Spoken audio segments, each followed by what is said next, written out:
आप सब लोगों को थाना अध्यक्ष से हटाना पड़ेगा। कौन अधिकारी करा रहा वो मुझे बता दो, नहीं तो फिर हमें अपने लोग सब बुलाना पड़ेंगे। हमें बुलाना पड़ेंगे, सब थानों पे हम बैठाल देंगे सब लोगों को। हेलो, नमस्कार नमस्कार डीएम साहब। देखो कई थाने हैं, देखिए आपसे मिलके आए, कप्तान साहब से मिलके आए हैं। तो जरीफ नगर में गंगाधर ग्राम रसूलपुर, तो इनको बुला लिया है, बैठा लिया थाने। तीसरे चरण की चुनावी जोर आजमाइश के बीच बदायूं और मैनपुरी में बवाल मचा है। मैनपुरी में महाराणा प्रताप की प्रतिमा के अपमान से जुड़े मुद्दे पर सियासी संग्राम मचा है, लेकिन बदायूं का मामला थोड़ा अलग सा है। दरअसल सपा के इन दोनों ही गढ़ों में 7 मई को मतदान है, लेकिन उससे पहले शिवपाल ने पुलिस पर संगीन इल्जाम लगा दिया है कि बदायूं में पुलिस बेवजह सपा कार्यकर्ताओं को परेशान कर रही है। रात भर इन्होंने 9 बजे से लोगों को गिरफ्तार करना शुरू किया है। जो हमारे एजेंट बनते हैं, वोट डालते हैं, हमारे सक्रिय कार्यकर्ता हैं, तो उनको 9 बजे से लेकर के फिर हमने 2 बजे के करीब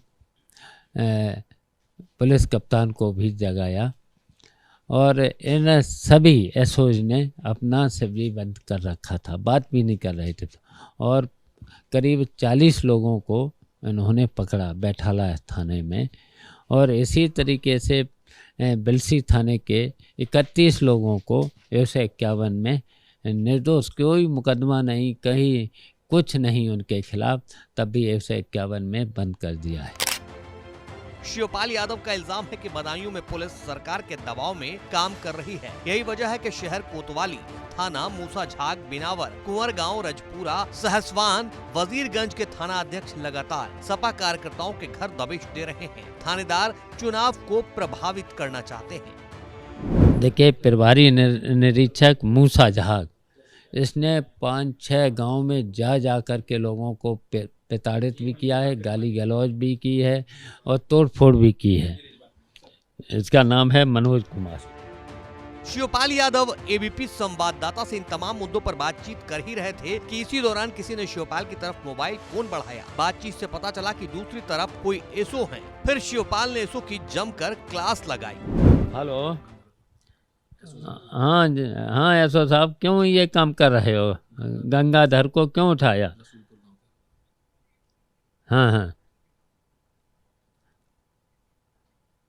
नहीं नहीं, जानकारी के लिए क्यों बुला रहे हो? जानकारी के लिए नहीं बुला रहे हो। आप लोग चुनाव को बाधित कर रहे हो। हम अभी आयोग को कंप्लेंट करेंगे। अभी तो हम कंप्लेंट डीएम को ही करके आए हैं और एसएसपी को करके आए हैं। अब हम आयोग को करने चाहते हैं। पूरी प्रक्रिया को फिर हटवाना पड़ेगा मुझे। आप सब लोगों को थाना अध्यक्ष से हटाना पड़ेगा, हैं? अच्छा जी, ये सब काम अगर आपको सब काम करना है, कहीं पर भी कोई ऐसी बात है तो चुनाव के बाद कर लेना, 7 तारीख के बाद कर लेना। अभी वोट तो ज़्यादा से ज़्यादा पड़ने दो। ये तो चुनाव आयोग की गाइडलाइन भी है, ज़्यादा से ज़्यादा वोट पड़े। आप लोग डिस्टर्ब कर रहे, बाधित कर रहे हैं, वोट न पड़े। ऐसा तो कभी हुआ नहीं है।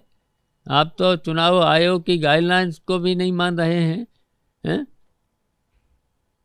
हेलो, कौन अधिकारी करा रहा वो मुझे बता दो। नहीं नहीं, आप अपने मन से कर रहे कि अधिकारी जो करा रहा है उसका नाम बता दो मुझे, तो उससे बात करने में, अब उससे हम बात कर लें, हैं? नहीं तो फिर हमें अपने लोग सब बुलाना पड़ेंगे। हमें बुलाना पड़ेंगे, सब थानों पे हम बैठाल देंगे सब लोगों को। हाँ हाँ, जहाँ जहाँ चुनाव हो गए और जहाँ चुनाव नहीं हो रहे हैं, पूरब से लेके पश्चिम तक हम सभी थानों पे बुला के बैठाल देंगे। फिर आपको, और नहीं तो फिर आपको आप लोगों को हटना ही पड़ेगा फिर तो। नहीं नहीं, बात नहीं करो इन्हें, तुरंत तो पहले छोड़ के मुझे बताइए गंगाधर को। हाँ जल्दी बताइए, बताइए इसी नंबर। शिवपाल ने अभी एसओ से बातचीत करके फोन काटा ही था कि कुछ देर बाद फिर फोन को हाथों में लिया। इस बार दूसरी तरफ जिले के डीएम थे। हेलो, नमस्कार नमस्कार डीएम साहब। देखो कई थाने हैं, देखिए आपसे मिलके आए, कप्तान साहब से मिलके आए हैं। तो जरीफ नगर में गंगाधर ग्राम रसूलपुर, तो इनको बुला लिया है, बैठा लिया थाने। और एसओ बिलसी, इसरारपुर प्रधान, बेहटा गोसाई के हैं, जयपाल करणपुरा और विजेंद्र पासी सितौल गांव के हैं, ये बेलसी थाने में। तो ये फिर बुला के बैठा लिए हैं अभी आपसे मिलके आने के बाद। और इससे एसओ से मैंने बात करी ना जरीफ नगर, तो वो बोल रहा है मैं अपने अधिकारियों से तो बात कर लूँ। मैंने कहा क्यों बैठा लें, छोड़िए इन्हें।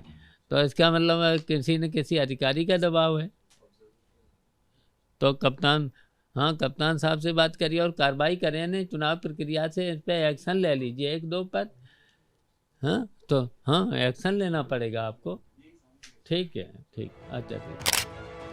शिवपाल सिंह यादव का कहना है कि पहले भी इस मामले में शिकायत की गई है, लेकिन सुनवाई कुछ भी नहीं हुई। अब दिल्ली और लखनऊ में सपा का प्रतिनिधिमंडल चुनाव आयोग से इसकी शिकायत करेगा। कोई हल नहीं निकलेगा तो आगे की रणनीति पर विचार करेंगे।